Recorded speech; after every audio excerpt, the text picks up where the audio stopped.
dispatch, we have got a 187, a Ringo. You better send every. This is something else. September 16, 1982, a cold morning in Texas. Police discovered the body of 82-year-old Kate Rich stuffed inside a drainage pipe. But what they didn't know then was that this discovery would unlock the biggest hoax in American criminal. Subject is described as male, traveling in an old Ford station wagon, considered armed and dangerous. 3 months later, a man walks into the Jacksonville police station. His glass eye and a scared face tell a story of their own, but it's what comes out of his mouth that stuns even the most hardened detective. I have killed for the past 10 years, he writes in a letter to the sheriff, and no one will believe that man was Henry Lee Lucas, and what he was about to tell the police would change the face of American criminal justice forever. Together with his partner Otis Toole, they were about to lead police on the most extraordinary wild goose chase in law enforcement history. But here is the twist, most of it was a lie. Think about this. How does a one-eyed drifter with a 13-year-old station wagon convince police he killed 600 people? And more importantly, why did they believe him? Jacksonville, Florida, 1976, a small soup kitchen on the edge of town. That's where our story really begins. Among the homeless and hungry, two men catch each other's eye across a crowded room. One is Henry Lee Lucas, a drifter with a glass eye and a troubled past. The other is Otis Toole, a local man with the mind of a child and a darkness in his soul.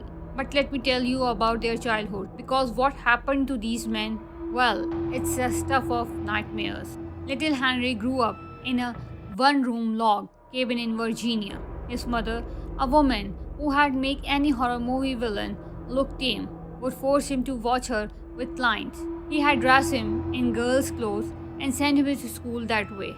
When he lost his eye at age 10, she left it undertreated until it burst in class. Otis's story wasn't any better.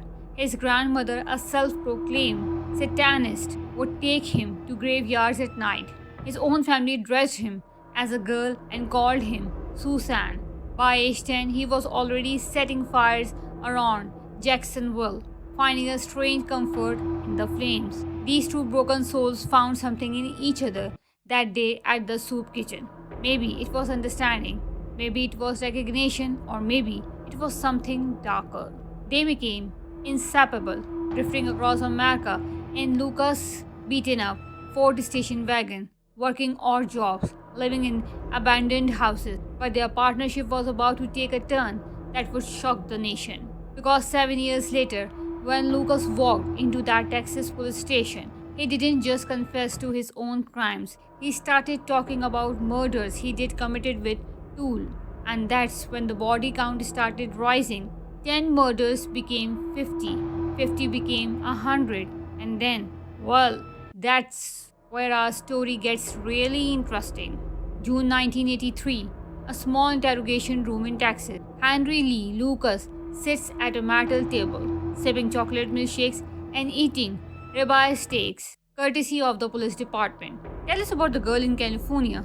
They did say, was it 81 or 82? Lucas would take another bite, think for a moment. Oh yeah, I remember her. And just like that, another case closed. But here is what's crazy. They weren't just giving him snacks. Lucas got special privileges no killer had ever received. He could walk around police stations freely. They even gave him security door codes. And Otis Toole, he was backing up every story from his jail cell in Florida. The numbers became staggering.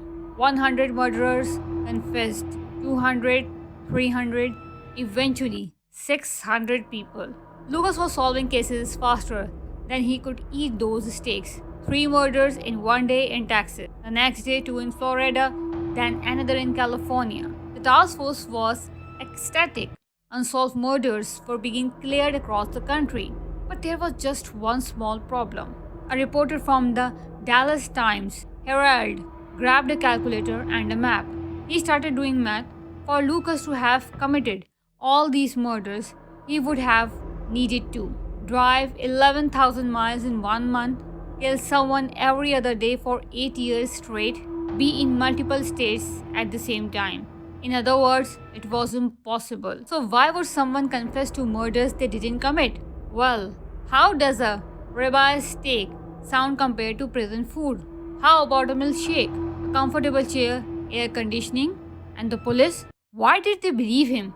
That's where our story takes its darkest turn. 1985, the Dallas Times Herald hits the streets with a headline that would shake law enforcement to its core.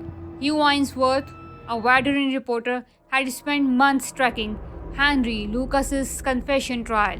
What he found wasn't just shocking, it was scandalous. Let's look at just one day Lucas confessed to: 8 a.m., killing a woman in Florida; 1 p.m., another murder in Texas; 7 p.m., a third victim in Georgia. All in a 13-year-old Ford station wagon that could barely make it across town. But here's a real bombshell. The police had been helping Lucas solve these cases. How they were showing him the case files before questioning him, crime scene photos, victim details, everything he needed to know. Want to solve a murder, Henry? Take a look at these photos first. You know, to refresh your memory. The Texas Rangers, America's most legendary law enforcement agency, had fallen for the biggest con in criminal history. Or had they? Because here's the uncomfortable truth. Every time Lucas solved a case, police departments got to clear their books. Families got answers even if they were lies. Everyone won except for justice. When the truth came out, over 600 cases had to be reopened.